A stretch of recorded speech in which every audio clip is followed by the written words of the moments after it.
Very good morning to all of you. Um, this particular series, I would like to talk about ways of being a good parent. My son is almost 6 this year. By June, he'll be 6. So, 6 years bringing up a child is not something easy. So, it has been it's very challenging. We had struggles, and but at the same time, it is indeed a delight and a joy for us. Seeing him growing up, and having a lot of trials and errors. Learning how to be a good parent. Because as your child develops, from a baby into a toddler into a school. Now my son goes to, just started off his grade one and eventually will become a teenager. So things are dynamic. It changes, because you see, you can hear him shouting behind it. All right, but so things changes and they keep growing, but some of the principles, like the basic principles, remains the same. As a good parent or as an amazing parent, you will need to balance your child's maturity level with some rules and responsibilities, and so on and so forth. So, when they were young, they are always much more self-centered because what they see in themselves, and less understanding about others and expectations. And so and eventually as they grow older, 4 years old, 5, 6, they need to learn to compromise, negotiate, and also to eventually develop their sense of independence and identity. So knowing how to be a good parent is intuitive, right? So you need to trust and you need to follow your instinct sometimes. In fact, most of the times, and you need to gauge and act according to your child's display of maturity. So you need to create structure, right? So for us, like communicating often and as open as possible, listen attentively to them and encourage your kids or your children to talk about their experiences and emotions. One of the things that we have learned is when he comes back from kindergarten or school, the first thing that we do, we'll ask him about how's school today, what do you learn, what do you eat, and things like that. Ask him about his friends, his teachers, younger days he doesn't say much because he is probably not able to pick up and relate the experience to you. But as you keep communicating this to them, what happens is that they will begin to talk and they will begin to let you know what has happened in school. And next, we need to develop empathy and lots of trust. Now, most of all, enjoy your children at whatever age they are. Once, 1 year old, once, 2 year old, once. Right? So times just move. So it is time of for us. It's time learning, sharing, and we reach, new heights together. And you need to make time. One of the struggles that is for us is we is to find time to be with him, and because we know, we need to be there to see them grow while they grow, and they need us during this time. And so here are some parenting advice. Of course, it's not exhaustive, but I've put it down to 8, different points so that you'll be able to follow. But basically, these are some of my advice that we have learned through the last 5, 6 years, on how to be good with the children or with your kids so that they can realize their full potential. For us, it is not an easy task. We are still on the learning curve, but just let me share a bit of our, definition of what is effective parenting. Now, in a nutshell, effective parenting means how to engage with your children in a way that they will develop knowledge and emotional skills so that they will become happy and productive. All right. And to be successful in this competitive world, you know how competitive it is right now, and children really must learn how to be honest, self-control, and they must learn how to make decisions and to function independently. At the same time, learn to be kind and empathetic to others. The school that my son was attending, they had a principle where the first day in school, they teach the children to be kind, attentive, and to be tolerant. So, and they keep repeating this so much so the children is able to, repeat after the teachers, and eventually, it become part of them.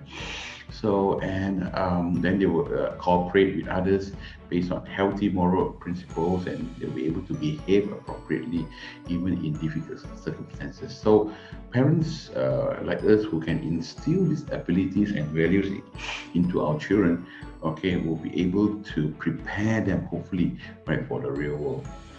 So, this is the eight basics, or the 8 pointers that I have listed down, all right, where good parents will need to provide, right, in order, okay, for them to have a best chance for the children to thrive and also to be happy. Number one, you must provide security to them. They need to feel safe, warm, and fed. All right, and these are some of the most basic needs of a child.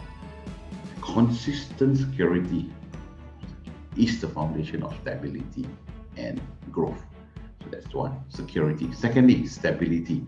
You see, a stable family and in a community environment will give the child a sense of their role and value. So don't do away with tradition. Tradition and culture is good. Why? Because it encourages a sense of belonging and also a healthy identity. So that's stability. The third one is consistency. Dealing with consistent values, expectations, emotions, and behavior will help your child to develop confidence and balance.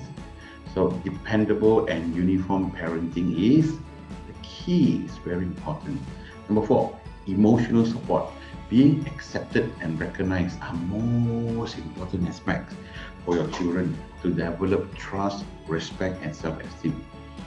These qualities are the basis of a composed and independent mindset. So remember, emotional support. The fifth one, love, Love. Love. A sense of being in a place where one belongs, all right, and the feeling of being accepted, all right, is the most profound gift. Therefore, show unconditional love. Show unconditional love, because by showing unconditional love is the ultimate validation. One of the things that we do started from my kid when he was young, all right, even before he learned how to walk, we will tell him how much we love him. And eventually every morning when he gets up, we will tell him, Daddy, Mommy love you. When he goes to school, we give him a hug, and he goes, when he comes back, and before he goes to sleep, we'll do the same for him. And so much so right now, even now before he goes to school, he'll give us a hug and say, I love you, Daddy, I love you, Mommy. So that's love. Number six, education. Of course, formal schooling is very important to prepare your child to become productive. But life lessons are also important, right? And in fact, it's even much more valuable. So you need to create not only a safe, but also a stable environment where your child can learn new experiences or try new experiences. Why? Because this will prepare him, right, or her to become independent. Number seven, positive role models. Having the opportunity to look up to and to imitate someone with positive, good qualities will give your child the aspiration to develop and to become better, right? That's positive role models. And the last one is structure.